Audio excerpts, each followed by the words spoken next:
Picture a hotel corridor in Zurich, before dawn. The carpet is thick, the chandeliers are already lit, and the men, sleeping on the upper floors, have no idea that Swiss police are already in the elevator. It is May 27, 2015. The hotel is the Bauer au Lac, one of the most expensive addresses in Europe. The guests include some of the most powerful officials in world football. By 7 in the morning, several of them are in handcuffs. By 10, the photographs are everywhere. Men in expensive suits being escorted to waiting vehicles, luggage carts abandoned in the lobby, a FIFA flag hanging motionless outside the headquarters a few blocks away. The American Department of Justice has just indicted 14 people. More will follow. Wire transfers crossing borders, shell companies registered in countries nobody could find on a map, sports marketing contracts that were really envelopes. The charges run to hundreds of millions of dollars. The prosecutors call it, in their documents, systemic. Not a rogue actor, a system. Now pause on that word for a moment, because the question this episode asks is not whether FIFA officials took money. That is settled.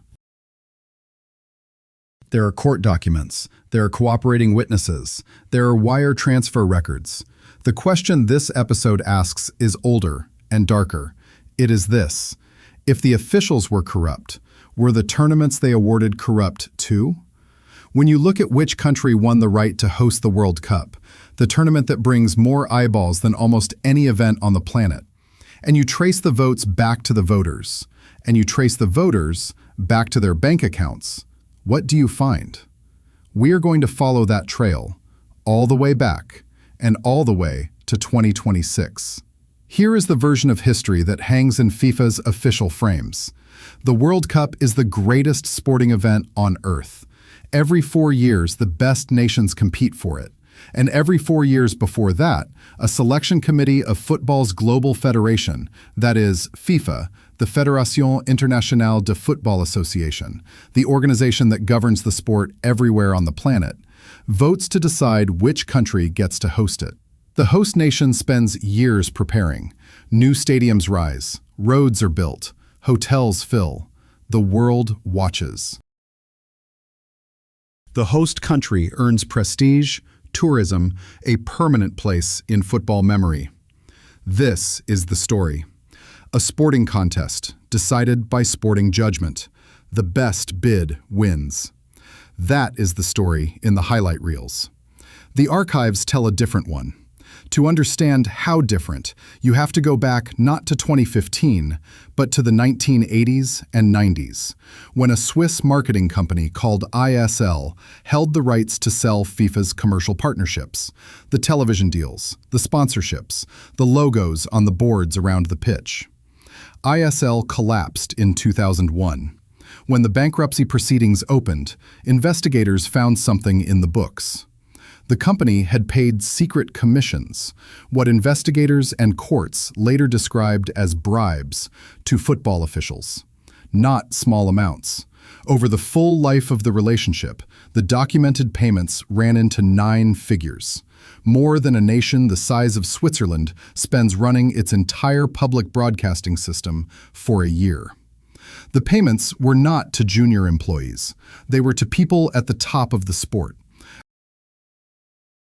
It took almost a decade for a Swiss court to confirm, in 2010, that the then FIFA president João Havelange and a senior FIFA executive named Ricardo Teixeira had received these payments.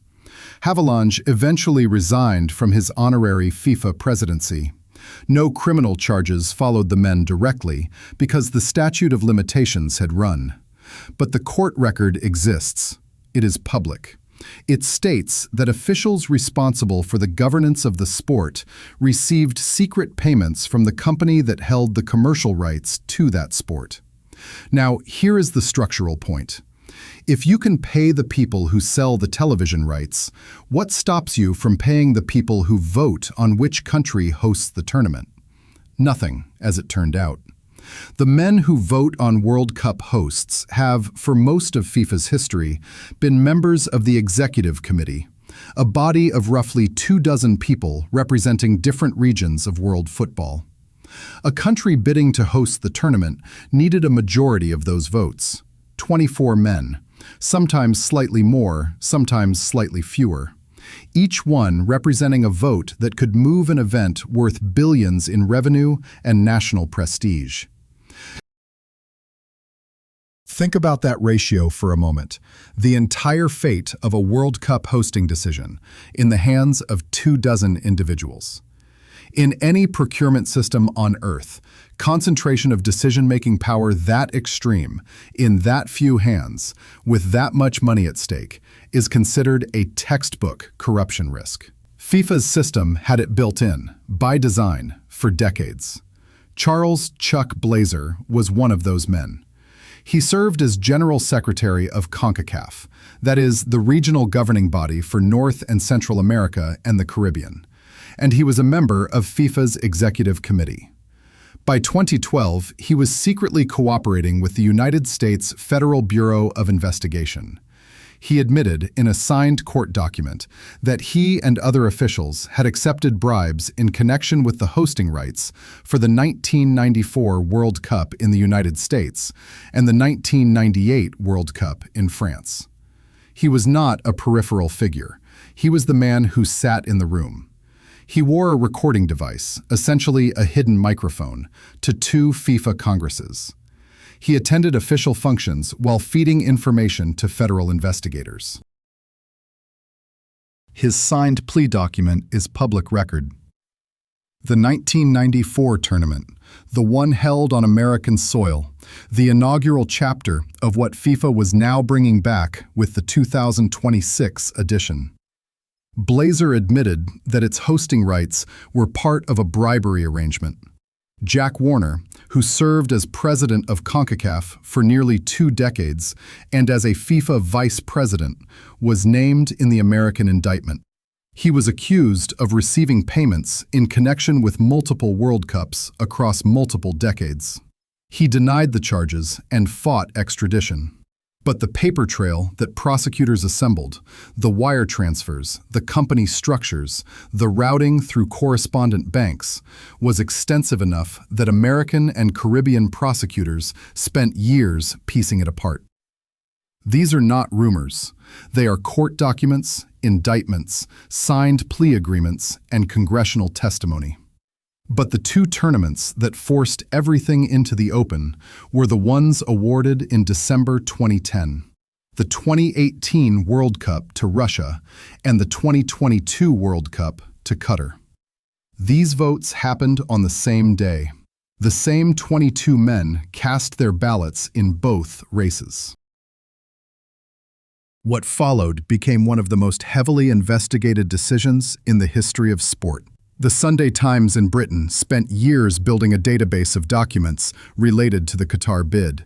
What their investigation found, and subsequently published, were records suggesting that a senior Qatar football official had made payments to regional football federation officials ahead of the vote. The official in question was Mohammed bin Hammam, who at the time of the vote was president of the Asian Football Confederation and a FIFA Executive Committee member. He was later banned for life from all football activity by FIFA's own ethics committee on charges related to bribery, though not directly in connection with the World Cup vote.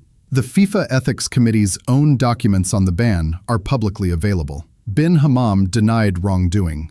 Qatar denied any connection between his activities and the official bid. The vote result stood. The investigation into the 2018 bid focused on different mechanisms. The American indictment described a broader culture of payment for commercial rights and influence, but the specific question of whether votes for Russia in 2010 were purchased has never produced the same volume of documented evidence. What investigators noted in multiple reports was the opacity of the process itself. The absence of any mechanism to verify what discussions happened between bidding nations and voters before the ballot. FIFA, to its partial credit, commissioned a report. They hired a former United States attorney named Michael Garcia to investigate both bids. He spent 2 years conducting interviews and reviewing documents. His report ran to roughly 400 pages. FIFA then published a summary of that report, written not by Garcia, but by a senior FIFA official named Hans-Joachim Eckert. Garcia read the summary, called it materially incomplete and erroneous in several respects, and appealed to the FIFA Appeals Committee. The committee declined to re-examine it. Garcia resigned. The full 400 pages were not published. Think about the choreography of that sequence. Commission an investigation, receive the report, publish your own summary.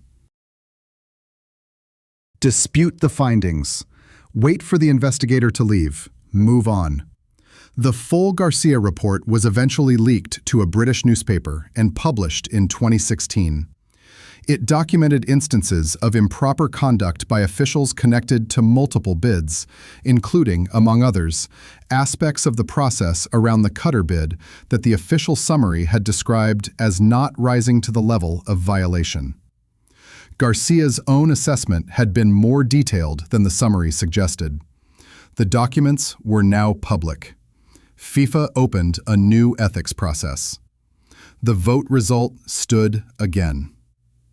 If this is changing how you see the World Cup, and it should be, hit like. It tells us to keep digging. Because what happened next was never supposed to become public.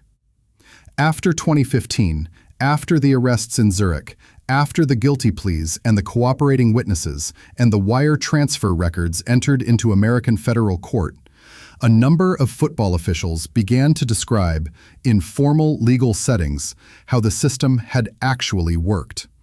Not in general terms, in specific ones. Officials described conversations in hotel corridors. They described envelopes.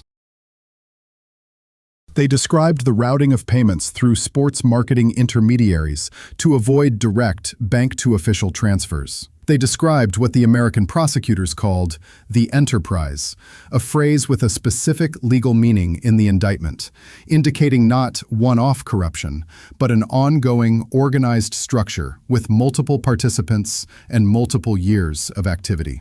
The total amount alleged in the American indictments crossed $150 million. Let that sit for a moment. Not in stadium construction costs, not in television deals, in payments to officials. Money that went not to building anything, not to developing football anywhere, but to the private accounts of the people who were supposed to govern it. 14 were arrested that morning in Zurich. Eventually, more than 24 people pleaded guilty or were convicted in American courts. The officials who cooperated described a world in which hosting rights, commercial contracts, and tournament awards were negotiated the way a real estate deal might be negotiated, with commissions expected, side payments assumed, and the actual quality of the bid treated as secondary to the private calculus of the voters. Here is the mechanism, stated plainly. A World Cup hosting bid is worth something between $4 billion and $10 billion to the host economy over the tournament cycle, depending on how you count the construction, tourism, television, and legacy effects. A vote for that hosting right is therefore worth, to a bidder willing to pay for it, a significant fraction of that total. If you can purchase a vote for $100,000 or $1 million, the return on that investment is astronomical. The bidder profits. The voter profits. The only people who do not profit are the ones who bid honestly and lost, and the countries whose football federations were theoretically represented by a voter who had already sold his judgment before the ballots were opened. The architecture that allowed this to persist was not an accident. The concentration of hosting decisions in a small committee, the secrecy of individual votes, the lack of any external audit mechanism for bid-related communications, the routing of commercial rights through marketing intermediaries rather than direct contracts. All of these features existed simultaneously for decades. Reformers inside FIFA raised concerns. Journalists documented anomalies. Whistleblowers spoke to investigators. For a very long time, nothing happened. The tournaments continued to be awarded.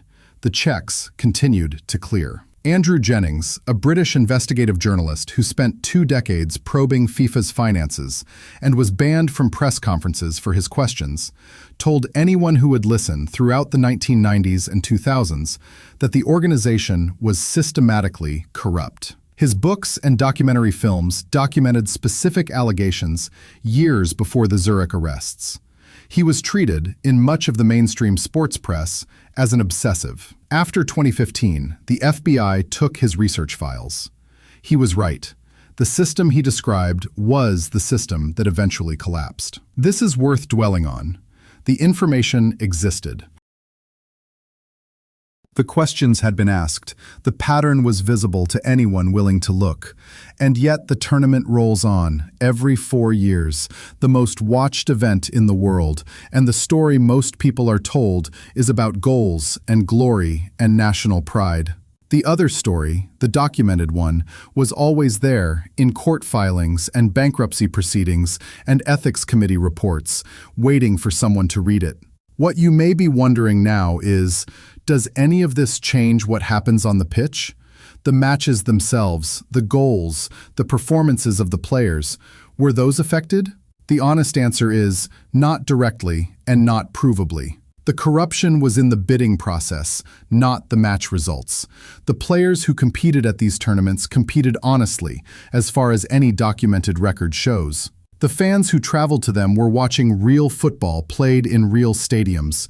The goals counted. The trophies were real trophies. But the country that hosted it, that was bought. The economic model built around it, that was purchased with money that distorted the process. The stadiums built in countries where football infrastructure was a low priority, built because the bid had been awarded through a compromised vote, not a transparent competition. The workers who built those stadiums, that is a different episode, and a darker one, with its own documented record. And there is this. The prestige of hosting the World Cup, the thing governments spend billions to acquire, flows partly from the belief that the competition to host it is fair, that the best prepared country wins, that the criteria are sporting and logistical and human. When it emerges that the selection was, at least in part, a function of private payments to individual voters, that prestige is revealed to be partly purchased, not earned, bought. Now here is the human detail that complicates everything, as human details always do. Among the men who voted in those rooms, not all of them were corrupt. Some cast their ballots on legitimate assessments of the bids. Some voted for countries they genuinely believed were well prepared. And they were right. The tournaments those countries hosted were, by measurable criteria, competently organized. The problem with a system where some voters are purchasable is that it poisons the entire result. You cannot, after the fact, determine with certainty which votes were bought and which were given freely. The taint spreads to everything. A man who voted honestly in a corrupt process cannot prove his vote was not the one that was paid for. The whole result becomes unknowable. There is something almost poetic in that, and deeply unfair. The voter who refused to take money is tarred by the same brush as the one who cashed the check, because nobody outside the room knows who was which. One documented footnote to that. In the inquiry around the 2018 and 2022 votes, at least 2 members of FIFA's executive committee were caught in a sting operation by British journalists posing as lobbyists for a fictitious American bid. The journalists, working on a documentary, offered cash to secure voting commitments. 2 officials accepted. They were subsequently suspended by FIFA. The incident demonstrated, in real time, with cameras rolling, that the vulnerability was not theoretical. It was operational. FIFA's response to all of this, in the years since 2015, has been structural reform, new governance layers, ethics processes with independent chairs, limits on how long officials can serve. The organization published a reform agenda. External auditors were brought in. The culture of the Executive Committee, the small room with too many votes worth too much money, was formally dismantled and replaced with a broader Congress vote for future hosting decisions. The 2026 World Cup, the one happening now across stadiums in the United States, Canada, and Mexico, was awarded under the reformed process in 2017. That vote went to the North American bid, competing against Morocco. The result was 41 votes to the North American bid, against Morocco's 11. The margin was large enough that the broad majority of voters would have had to be in alignment for fraud to have altered the result. No serious documented allegation of vote buying has emerged around that specific decision. But process reform, however real, does not rewrite the previous chapters. The tournaments awarded between 1994 and 2010 sit in a documented record that includes criminal convictions, signed confessions, and ethics rulings from FIFA's own bodies. They happened. The countries that hosted them under circumstances that were not what the official story described. The fans who watched them watched something real. The history of those events is also real. Both things are simultaneously true, and that is precisely what makes the story worth telling. The broader pattern, the mechanism, looks like this from a distance. You have a global organization governing a sport that generates revenues that grew over 40 years from something modest into figures that dwarf most national entertainment industries. You have a small committee of individuals who control, among other things, the single most valuable decision that organization makes. You have commercial actors, broadcasters, sponsors, marketing companies, and bidding nations, all with enormous financial interest in influencing that decision. And you have, until 2015, essentially no external law enforcement oversight, because FIFA operated under Swiss association law, which historically provided relatively light regulatory scrutiny for non-profit sporting bodies. That combination, massive money, concentrated decision power, weak external oversight, produces a predictable result. The result was documented. It ended in handcuffs in a Zurich hotel corridor. The question that does not have a clean answer is how far back it goes. Blazer admitted to bribery connected to the 1994 vote. The ISL payments go further back. The informal culture that allowed officials to treat their votes as assets to be leveraged, how long had that existed before the first documented payment? Nobody in the historical record volunteered that information, and nobody is likely to now. The statutes of limitations on most of it have long expired. What we know is the structure. What we can only estimate is the depth. The World Cup is here now. Stadiums in Dallas, Los Angeles, Miami, Kansas City.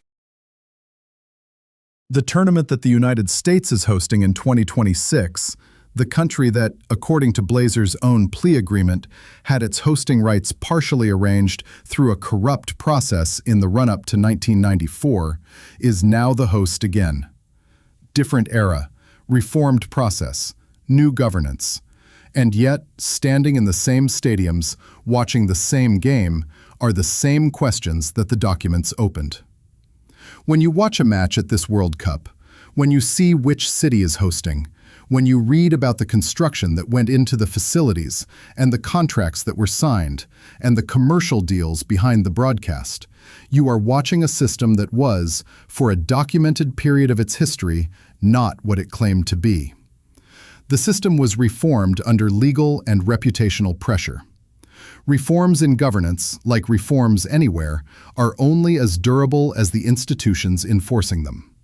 FIFA's own ethics processes have, at various points in history, been staffed by officials who were later themselves charged. External oversight from national law enforcement bodies, the FBI, Swiss prosecutors, the Department of Justice, proved to be more effective than anything FIFA generated internally. The measure of whether the reforms are real is not the language of the governance documents. It is whether the next hosting decision, and the one after that, produces the same kind of paper trail that the last generation of decisions produced. The documents from 2015 exist because there were wire transfers. There were wire transfers because money moved. Money moved because the system allowed it to. The reformed system closes some of the channels. Whether it closes all of them is not something you can know in advance. You find out in the court filings, usually about a decade later. That is not cynicism. That is the pattern in the record. You are welcome to read the record. 24 men in a room in Zurich, December 2010, ballots in hand, deciding which country would host the biggest event in football. Some voted their judgment. Some, by the documented record, had already voted before they walked in. The envelope had arrived. The commitment had been made. The ballot was formality. Somewhere in a stadium right now, a ball is crossing a line. A crowd is rising. Flags are waving. The emotion is absolutely real. The players left everything on that pitch. The fans traveled from countries they could barely afford to leave. The football is genuine. The question this episode leaves you with is the same one the court records left the prosecutors with. Not whether any of this happened. It did. It is documented. It is settled. But how deep the habit goes. And whether the people who reformed the system had, before the reforms, benefited from the one they replaced. The tournament is here. The cameras are rolling. The matches are real. The paper trail is also real. And unlike the tournament, it does not expire in July.